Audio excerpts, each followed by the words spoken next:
কিন্তু যখন শেষ হলো তখন আসলে উনি মারা গেলেন। কানাই দাস বাউলের কণ্ঠে অনেক আগে থেকে এই গানটা নানা মাধ্যমে পাওয়া যায় ইউটিউবে।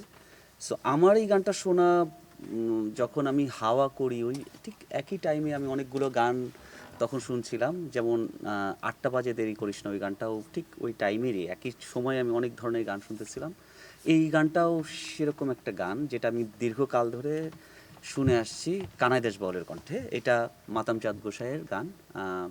সো এই গানটা কানাই দাস বাউল নিজেই অনেক বছর ধরে গাচ্ছে, সেটা আমি পরে অবশ্য জেনেছি যে বহু বছর ধরে উনি এই গানটা গাচ্ছে।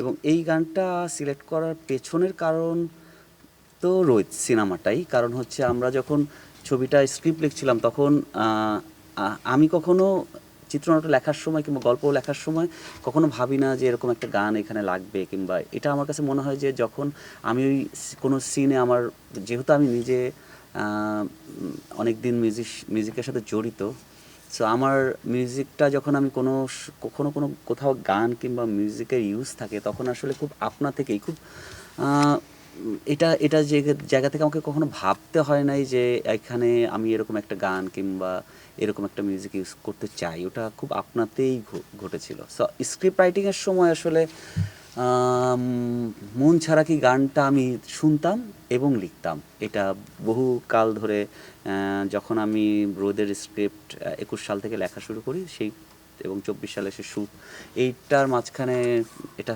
হাজার হাজার বার এই গানটা আমার শোনা হয়। এবং এই তো এইটার মূল কারণ এটা যে আমি একটা স্পেসিফিক দৃশ্যে এই গানটা সিনেমায় আমরা দেখতে পাবো, এবং এটা দেখতে পাবো যেভাবে সেভাবে অবশ্য গানটার ভিজুয়ালি আমরা অন্যভাবে দেখিয়েছি, বাট এটা একটা স্পেসিফিক খুব ইম্পর্ট্যান্ট একটা সিনে এই গানটা আমরা দেখতে পাবো। এবং সেইটার কারণটা এইখানে যেই নীরবতার কথা আছে এই গানের ভেতরে যেই আকুলতার কথা আছে সেইটা ওই সিকোয়েন্সের কে মাথায় রেখে এই গানটা আসলে ডিজাইন করা। সো এই গানটা যখন আমি ভাবছিলাম সেই ভাবনার শুরু থেকেই ইমনও ছিল। এটা হাওয়ার ক্ষেত্রেও প্রযোজ্য। হাওয়াতেও যখন আমরা সাদা সাদা কালা কালা গানটা করেছিলাম, ইমন যখন এই গানটা দীর্ঘদিন ধরে প্রায় ৩.৫ বছর ধরে এই গানটার সাথে ইমন সময় কি কি বলা যায় সময় পাস করছে। মানে হ্যাঁ, মানে এটা একটা জার্নি ছিল। সো ৮টা বাজে দেরি করিস না, ওটা একটা জার্নি ছিল। এইটাও একটা, এই গানটার ক্ষেত্রে আমি বলবো যেটা ইমনের মনে হয় একটা লম্বা টাইমের জার্নি, যেটা আমি প্রথমে এসে একদিন ওর সাথে বসে বললাম যে এরকম একটা গান ওকে শোনাইলাম এবং বললাম যে এই গানটা আমরা করতে চাই, কিন্তু এটা কিভাবে আমরা ভিজুয়ালি এবং এই গানটা কিভাবে আমরা মিউজিক্যালি প্রেজেন্ট করব সেটা নিয়ে আমাদের অনেক সংশয় ছিল দুইজনেরই। মানে ইমন আর্টিকুলেট করতে পারতেছিল না, কিংবা আমি আর্টিকুলেট করতে পারতেছিলাম না, বোঝার ট্রাই করতেছিলাম আমরা কীভাবে মিউজিকটাকে ধরবো। এবং আমরা দুজন এক জায়গায় শিওর ছিলাম যে গানটাতে আমরা একটা নীরবতাকে ধরতে চাই। এখন মিউজিক্যালি একটা শ্রোতা যখন এই গানটা শুনবে তার অন্তরে অন্তরে প্রবেশ করতে চাই গানটা নিয়ে। সে চারদিকের এই অস্থিরতা আমাদের, আমরা অস্থিরতার ভেতর একটা নীরবতার গল্প বলতে চাই গানটার ভেতর দিয়ে। সো এইটাই ইমনের কাছে আমার চাওয়া ছিল। গল্পের যেই সিচুয়েশানটা তৈরি হয় ওই সিচুয়েশানেই আমি গল্পটা বলতে চেয়েছি, গানটা বলতে চেয়েছি। এইটা আমি বললাম যে আমি আসলে গানটা এটা আপনাতেই ওখানে ঢুকে যায়। গানটা আমি খুব প্ল্যান করে গানটা করি না। এই গানটা আমি অনেক দিন ধরে শুনতাম। এটা এমন না যে এই সিনেমা করার সময় আমি গানটা শুনেছি, তারও ২-৩ বছর ৪ বছর আগে এই গানটা শোনা, কিংবা ৫-৬ বছর আগে আমি শোনা। কিন্তু আমি যখন ওই সিনটা ভাবছিলাম তখন আমার কাছে মনে হচ্ছে এই গানটা পেছনে না দিলে এই সিনের এই দৃশ্যর পূর্ণতা পায় না। দ্যাটস ওয়াই আসলে গানটা আসা, মানে আর কোনো এখানে আর কোনো, আমার কাছে মনে হচ্ছে অনুভূতি এটার মূল কারণ এই গানটা আমার সিলেক্ট করা। এবং আমরা গানটা নির্মাণও করতে চেয়েছি, মিউজিক্যালি হোক সেটা ভিজুয়াল হোক, ওই নীরবতার গল্পটাই বলতে চেয়েছি। এখানে আমরা কোনো তাড়াহুড়োর গল্প বলতে চাই নাই, অস্থিরতার গল্প বলতে চাই নাই। আমরা মনে হয় যে চারদিকে যেই মানুষের মধ্যে যেই গভীর প্রেমটা আমাদের ভিতর থেকে হারিয়ে যাচ্ছে, আমি গানের ভিতর দিয়ে ওই গভীর অনুভূতিটা ধরতে চাই, এই কথা বলতে পারি আর কি। হয় কি একটা গান একজন গাইতে পারে, কিন্তু আমার কাছে মনে হয় যে এই গানটা গাওয়ার বিষয় না, গানটা ধারণ করার বিষয় হয়। গানটা একটা মানুষ, আমরা অনেক জনপ্রিয় গান আমরা টেলিভিশনে সোশ্যাল মিডিয়ায় বিভিন্ন জনকে আমরা গাইতে দেখি, কিন্তু একটা হচ্ছে ভালো গলায় সুন্দর করে গাওয়া, আর একটা হচ্ছে গানটা উপলব্ধি করা। গানটা উপলব্ধি করে গাওয়া কিন্তু খুব কম গানে হয়। কানাইদাস বাউলের যেই দরদ মাখা মায়া মাখা কণ্ঠ, এইটা আমি এই গানের ক্ষেত্রে আমি বলবো যে আর কারো ভয়েসে আমি শুনতে পাই নাই।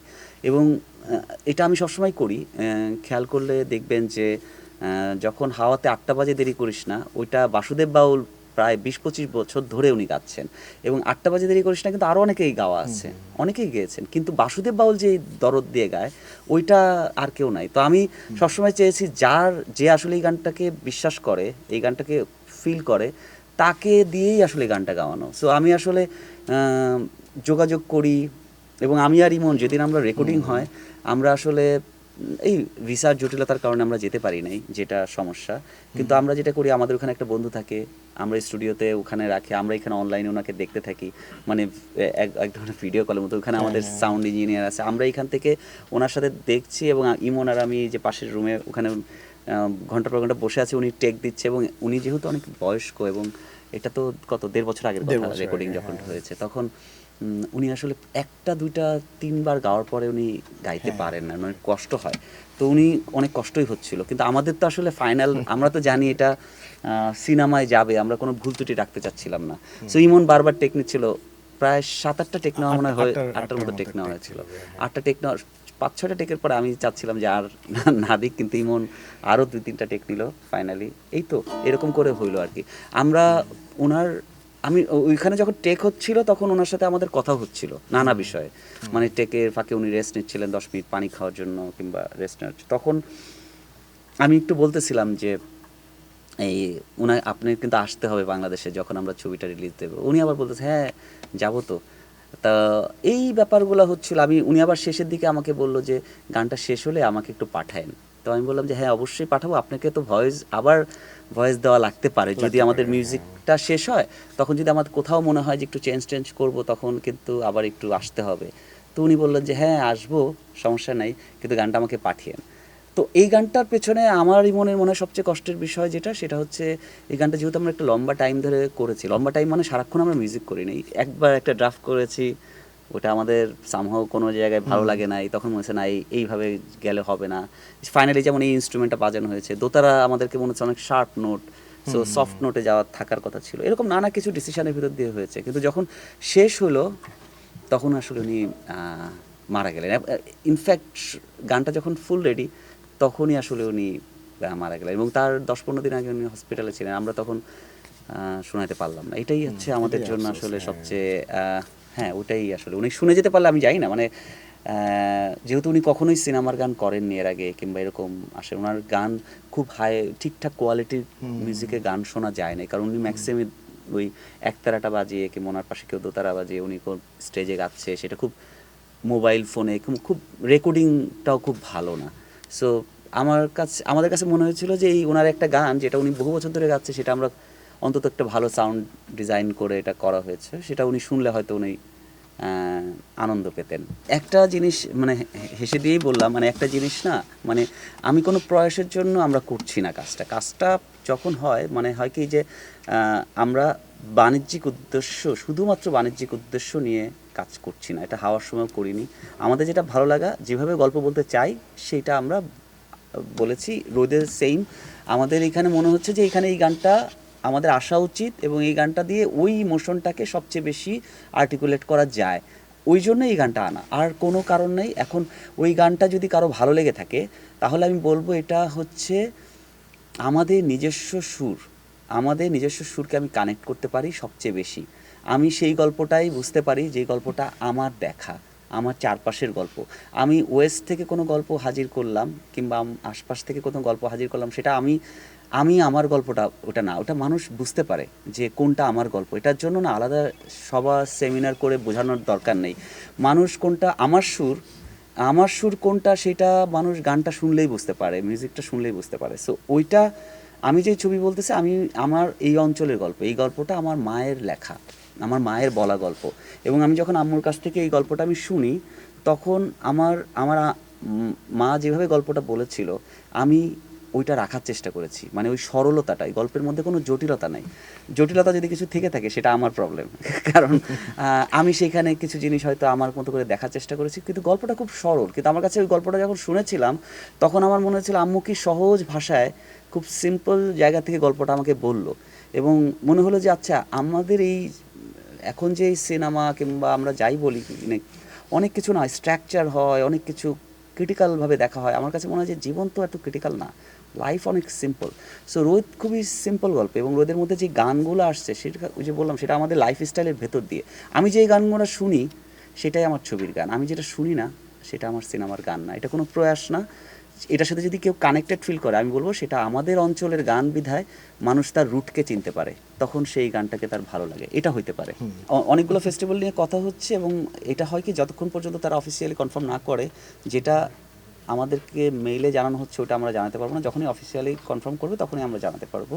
ফেস্টিভ্যালে যাওয়ার ব্যাপারটা কি হয়, যখন আমি আমার অরিজিনাল গল্প বলবো তখনই, মানে আমি যখন কোরিয়ান ফিল্ম দেখেছি অর ইরানি ফিল্ম দেখেছি অর আর্জেন্টিন সিনেমা দেখেছি, যে কোনো দেশের সিনেমা বলি, সেই সিনেমা আমার কাছে কীভাবে এসেছে, কোনো একটা মাধ্যম থেকে। তো আমি তো ওই দেশে যে থিয়েটারে দেখি নেই, আমার কোনো ওই ছবিটা আসলে কোনো ফেস্টিভ্যালে গিয়েছে, সেখান থেকে অ্যাওয়ার্ড পাওয়ার পর আমার কাছে মনে হচ্ছে এই ছবিটা আমার দেখা উচিত। সো যে কোনো ভাষাভাষীর সিনেমা যখন অন্য দেশে পৌঁছায় নানা কারণে হয়, সেটা আমাদের সিনেমা, বাংলাদেশের সিনেমা তো আসলে ইউরোপে কিংবা আমেরিকাতে কিংবা অন্যান্য দেশে চালানো সম্ভব না কিংবা পৌঁছানো সম্ভব না, কিন্তু আমি তো চাই যে আমার দেশের গল্পটা অন্যরা শুনুক। আমি যখন ইউনিভার্সিটি লাইফে কিংবা কলেজ লাইফে যখন আমি অন্য ভাষাভাষীর গল্প পড়েছি, সেটা যে রাইটারই হোক, সে মায়াকোভস্কি হোক দস্তয়েভস্কি হোক, তাদের গল্প আমি পড়েছি কারণ হচ্ছে আমার কাছে এসে পৌঁছাইতে হয় গল্পটা, না হলে তো আমি পড়তে পারবো না। এখন হারুকি মুরাকামির গল্পটা এখানে পৌঁছাচ্ছে, আমাদের যারা সাহিত্য রচনা করছে তাদের গল্পটা আমাদের উচিত তো একটা জায়গায় পৌঁছায় দেওয়া। সো আমরা চাই তো আমাদের সিনেমা প্রথমে আমাদের হোক, তারপরে বিশ্বেরও হোক, মানে আমাদের সিনেমাটা আমাদের মানুষ দেখুক, তারপরে তো এটা বিশ্বের কাছে যাওয়ারও। যদি আমাদের সিনেমার ওই দর্শকটা বড় করা যায় তাহলে তো সেটা বাংলা সিনেমার জন্য এরিয়াটা আরও একটু বড় হয়। সো আমি এই জায়গা থেকে ফেস্টিভ্যালটা দেখতে চাই, আর কোনো জায়গায় আমার উদ্দেশ্য নেই। মানে আমি এটা সোশ্যাল মিডিয়ায় দেখছি যে এইটা তুলনা করা হচ্ছে। আসলে কি হয় যে মানুষ তো কোনো কিছু ওই সাদা বলতে বক বোঝায় মানে কোনো একটা তুলনা না দিতে পারলে মানুষ কিন্তু বুঝতে পারে না। মানুষের কোনো একটা ইনফরমেশন বলতে গেলে ওর একটা আরেকটার সাথে ইয়া করতে হয়, কানেক্ট, মানে তুলনা করতে চায়। আমি বলবো যে সেটা তো দরকারি, সেটা হবেই। আমাদের যেই সিনেমাটার যেই জনরা, যেই স্টাইল, যেই প্রেজেন্টেশন, সেটা দেখে হয়তো এক ধরনের দর্শক মনে করছে আচ্ছা এটা মধ্যবিত্তের ছবি, হ্যাঁ।